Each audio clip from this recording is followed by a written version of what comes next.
कोल्हापुरात सोमवारपासून पावसानं पुन्हा सुरुवात केली आहे।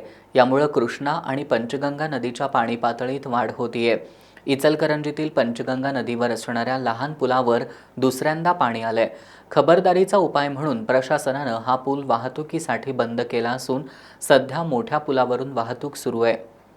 गेल्या 2 दिवसापासून पावसाने उसंती दिली होती, पण कालपासून पावसाचा जोर वाढल्यामुळे दुसऱ्यांदा आपल्या इचलकरंजी पंचगंगा नदीचा पूल या ठिकाणी बंद करण्यात आलेला आहे। तरी आता सध्या पाण्याची पातळी जी आहे 55 फूट 3 इंचावर आहे। कोणताही अनुचित प्रकार घडू नये यासाठी पूल या ठिकाणी आपण वाहतुकीसाठी बंद करण्यात आलेला आहे। तरी नागरिकांनाही आवाहन करतो, आपण ह्या ठिकाणी पूर पाण्यासाठी येऊन किंवा सेल्फी काढण्यासाठी येऊ नये किंवा प्रशासनाला कुठल्याही प्रकारचा अडथळा होईल असं कृत्य करू नये। मच्छीमारांनाही आव्हान आहे की आपण या ठिकाणी पाणी वाढत असल्यामुळे आपण मच्छीमारी बंद करावी।